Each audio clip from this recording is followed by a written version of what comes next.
मङ्गलिक योग। मङ्गलिक या मङ्गली योग के हो र यस योगबाट उत्पन्न दोषहरूको जातकमा के प्रभाव पर्छ? यो प्रश्न सबै माता पिताको लागि अत्यन्त महत्त्वपूर्ण हुन सक्छ, जसको पुत्र पुत्री विवाह योग्य भइसकेका छन्। वर र कन्याको सम्बन्ध जोड्नको लागि प्राय दुईटै पक्षको माता पिता उनको जन्म कुण्डलीहरू मिलाएर यो जान्ने प्रयास अवश्य गर्छन् कि दुवैको विवाह शुभ रहनेछ या अशुभ रहनेछ। त्यसो त प्रत्येक कुण्डलीलाई अलग अलग हेरेर पनि यो भन्न सकिन्छ वर सुख या कन्या सुख कस्तो छ। अत दुवै जन्म कुण्डलीहरूको स्वतन्त्र विचार त गर्नु नै पर्छ।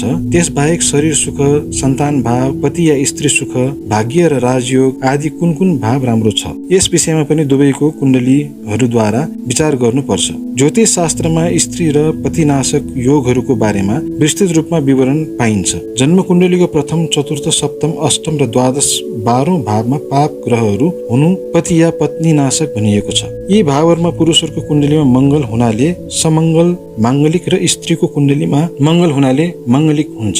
समङ्गल पुरुषको माङ्गलिक स्त्रीसँग र माङ्गलिक स्त्रीको समङ्गल पुरुषसँग सम्बन्ध हुनु सामान्यतया राम्रो मानिएको छ। ज्योतिष शास्त्रमा मङ्गल सबैभन्दा अधिक धेरै दोषकारक, यो भन्दा कम शनि र शनि भन्दा कम अन्य पाप ग्रह मानिएको छ। यस योगमा चन्द्र, शुक्र र सप्तमेशबाट पनि हेर्नु पर्छ। स्त्रीको कुण्डलीमा सप्तम र अष्टम स्थानमा शनि एवं मङ्गल रहनु नराम्रो मानिन्छ। लग्ने बेच पाताले यामित्रे चाष्टमे कुजे कन्या भर्तुर विनाशाय भर्ता पत्नी विनाशकृत। अर्थात् यदि वरको जन्म कुण्डलीमा मङ्गलिक योग हुँदा अमङ्गलिक कन्यासँग उसको विवाह गरिदियो भने पत्नीलाई कष्ट दिन्छ, अर्थात् उसको दुःखको कारण बन्छ। तात्पर्य यो हो कि यदि वर माङ्गलिक छ भने स्त्रीलाई र कन्या माङ्गलिक छ भने पतिलाई कष्ट हुन्छ। यसैलाई माङ्गलिक दोष या वैधव्य योग भनिन्छ। यदि वर या कन्या कुनै एकको जन्म कुण्डलीमा माङ्गलिक दोष छ र दोस्रोको जन्म कुण्डलीमा यो योग छैन भने विवाह वर्जित छ। यदि वर र कन्या दुवै माङ्गलिक दोषले युक्त छ भने मङ्गलको दोष रहँदैन। यस्तो स्थितिमा तिनको विवाह गर्नु शुभ रहन्छ। यदि दुवैको कुण्डलीको मिलान ठिकसँग नभए विवाह गराउनु हुँदैन। यदि मेलापक सारणीमा वर वधुको गुण राम्रोसँग मिलियो र कुण्डलीमा योग राम्रो बनेन भने विवाह गर्नु उचित हुँदैन। यदि लग्न र चन्द्रदेखि पूर्व स्थानमा पाप ग्रह स्थित छ भने सम्बन्धलाई उचित मानिँदैन। जन्म कुण्डली विचारमा मङ्गललाई सबभन्दा पापी मानिएको छ। वस्तुतः मङ्गल, शनि, राहु, केतु र सूर्यको विचार गर्नु अत्यावश्यक छ, किनकि मङ्गल दोषमा यी पाँचै ग्रहहरू सामेल हुन्छन् र जसको नेता मङ्गल हो। लग्ने व्यय पाताले जामित्रे चाष्टमे कुजे पत्नी हन्तम स्वभर्तारं भर्तुर भार्या न जीवति एवं विदे कुजे संख्ये विवाहो न कदाचन कार्यो वक गुण बाहुल्ये कुजे वा तादृशे द्वयो। अर्थात् यदि स्त्रीको जन्म लग्न 12औं, 7औं, 4औं, 8औं भावमा मङ्गल छ भने पतिको विनाश हुन्छ। यदि यो स्थिति पतिको कुण्डलीमा छ भने स्त्रीको विनाश हुन्छ। यसकारण यी स्थानमा मङ्गल छ भने विवाह कदापि नगराउनु अथवा धेरै गुण मिलायो भने विवाह गर्नु। यदि दुवै माङ्गलिक छ भने विवाह गर्नु शुभ हुन्छ।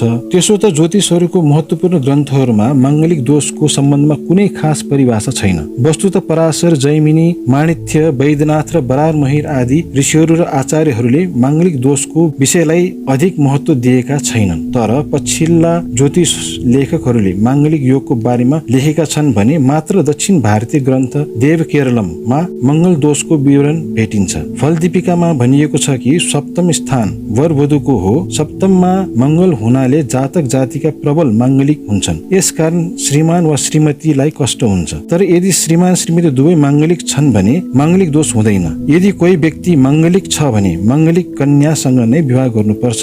यस प्रकार माङ्गलिक कन्याको विवाह माङ्गलिक पुरुषसँग गर्नु उचित हुन्छ। अब लग्नमा मङ्गल हुँदा लग्नद्वारा व्यक्तिको ज्ञान हुन्छ। लग्नमा मङ्गलले व्यक्तिलाई क्रोधी, रिसाहा बनाउँछ। उग्र मानसिकता, दुर्घटना, अरू व्यक्तिसँग धेरै उग्र हुन्छन् र रिसमा नियन्त्रण राख्न सक्दैनन्। लग्नबाट मङ्गलले चतुर्थ भाव, सप्तम भाव र अष्टम भावमा पूर्ण दृष्टि दिन्छ। यसले घर, स्वास्थ्य, विषय, सम्पत्ति र आयुमा आफ्नो प्रभाव पार्छ। चतुर्थ भावमा मङ्गल हुनाले वैवाहिक विचारमा यसलाई सुख भाव भनिन्छ।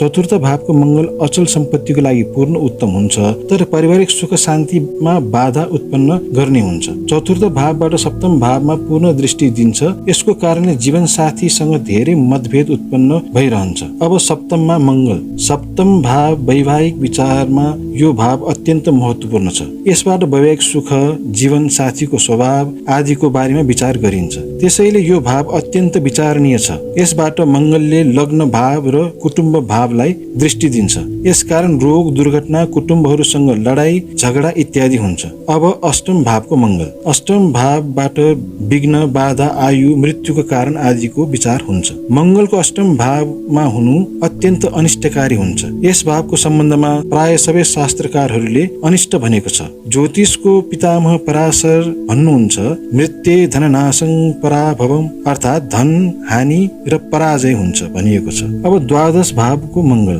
विवाहित जीवनमा केही अडचन उत्पन्न गर्छ, किनकि मङ्गलले यसबाट सप्तम भावलाई पूर्ण दृष्टिले हेर्छ। जीवन साथीको स्वास्थ्य प्राय खराब हुने योग बन्छ। बन्धु विरोधी मनोभाव, दाजुभाइसँग मतभेद र विरोध र पारिवारिक कलह भोग्नुपर्ने हुन्छ। अब मङ्गलको दोष कस्तो अवस्थामा निवारण हुन्छ? यदि वर वा कन्या कुनै एकको कुण्डलीमा अनिष्टकर्ता मङ्गल छ र दोस्रोको कुण्डलीमा 1, 4, 7 र 8 अथवा 12औं भाव स्थानमा मङ्गल या यस समान कुनै पाप ग्रह छ भने माङ्गलिक दोष हुँदैन। यदि लग्नमा मेष राशिको द्वादश धनुको, चतुर्थमा वृश्चिकको, सप्तममा मकरको र अष्टममा कर्कको मङ्गल छ भने माङ्गलिक दोष हुँदैन। यदि शनि, मङ्गल अथवा कुनै अन्य पाप ग्रह त्यही भावहरूमा वर पुरुषको कुण्डलीमा छ भने माङ्गलिक दोष रहँदैन। यदि 1, 4, 7, 8 र 12औं भावमा शनि राहु या मङ्गल राहुको युक्ति छ भने पनि माङ्गलिक दोष हुँदैन। यदि जन्म कुण्डलीको 1, 4, 7, 8 र 12औं स्थानमा शनि छ भने पनि माङ्गलिक दोषको निवारण हुन्छ। यदि वधु या वरको एकै गण, राशि, मैत्री र गुण धेरै अत्यधिक छ भने माङ्गलिक दोष हट्छ। विशेष स्मरणीय कुराहरू, यदि कुण्डलीमा मङ्गलमा बृहस्पतिले पूर्ण दृष्टि छ भने माङ्गलिक दोष हुँदैन। त्यसै प्रकार मङ्गल चन्द्र या मङ्गल राहुको योग हुँदा पनि मङ्गलको शास्त्रीय दोष हुँदैन। यो दोष निष्फल हुन्छ। धेरै ज्योतिष विद्वानहरूको अनुसार अन्य पाप ग्रहहरूको सुगृह, उच्च, मित्र या स्ववर्गादिमा हुँदा पाप ग्रह जन्य मङ्गल दोष हुँदैन, रहँदैन। यदि कोही अमङ्गलिक छ, मतलब कसैको माङ्गलिक योग छैन र कुण्डलीमा 4, 7, 8 र 12औं स्थानमा लग्न र चन्द्रदेखि शनि छ भने अर्काको कुण्डलीमा भएको माङ्गलिक योगको दोष काटिन्छ। धेरै ज्योतिष शास्त्रीहरूको मतानुसार मात्र लग्न र चन्द्रबाट दोष गणना गर्नुपर्छ भन्ने, अन्य विद्वानहरूले मङ्गल र शुक्रबाट पनि दोष गणना गर्नुपर्छ भन्ने बारेमा लेखेका छन्। यसको कारण यो हो कि स्त्रीहरूको कुण्डलीमा रजको र शुक्र पुरुषहरूको कुण्डलीमा उनको बीजको प्रतीक हो। त्यसैले यी दुवैको परस्पर बल एवं समृद्धिको लागि मङ्गल र शुक्रबाट पनि दोष गन्नु शास्त्र सम्मत मानिएको छ। केही अन्य विद्वानहरूको यो मत पनि छ कि मङ्गलले मात्र स्त्रीको र शुक्रले मात्र पुरुषको दोषको गन्ती गर्नुपर्छ। तर विज्ञानको दृष्टिले रज र बीज दुवैको शुद्धि परम आवश्यक छ। त्यसैले मङ्गल र शुक्र दुवैद्वारा गणना गर्नुपर्छ।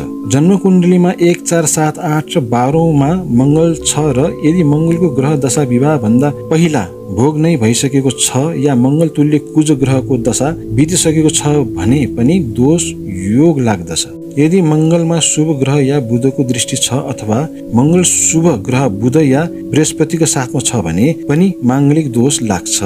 यदि मङ्गल स्व क्षेत्रीय अथवा उच्च या निचोको छ भने पनि यो मङ्गल दोष लाग्छ। यदि मङ्गल सिंह राशिमा स्थित छ भने पनि यो दोष लाग्छ।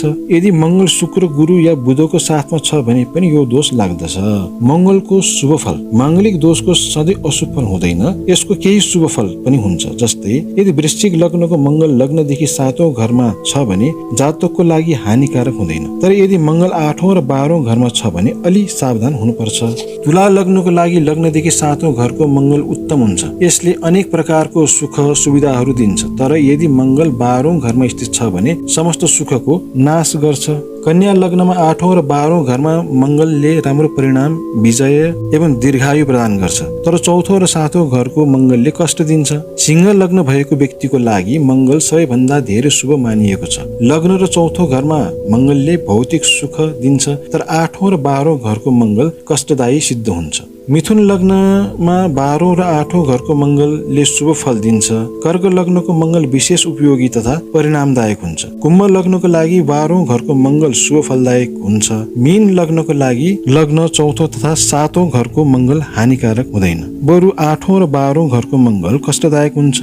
दोषको समाप्ति। केही विशेष परिस्थितिहरूमा मङ्गलिक दोष लाग्दैन अथवा यसको प्रभावबाट बचिन्छ। जस्तै कर्क सिंह लग्नको जातक मिथुन कन्या लग्नको जातकसँग वैवाहिक सम्बन्ध राख्दा भयंकर एवं दुखद परिणामहरूबाट बच्न सक्छन्। यदि कन्याको कुण्डलीमा जुन घरमा मङ्गल छ, वरको कुण्डलीमा त्यही घरमा पाप ग्रह छ भने मङ्गल दोष समाप्त हुन्छ। यदि मेष राशिको मङ्गल लग्नमा छ भने 8औं वृश्चिक राशिमा 4थो घरमा छ भने 10औं मकर राशिको 7औं घरमा छ भने 4थो कर्क राशिको तथा 8औं घरमा छ भने 12औं धनु राशिको मङ्गल दोष रहित हुन्छ। यदि कसैको कुण्डलीमा 30 गुण भन्दा अधिक मिल्यो भने माङ्गलिक दोष लाग्दैन। यदि मङ्गल वक्री नीच या अस्त छ भने पनि माङ्गलिक दोष लाग्दैन।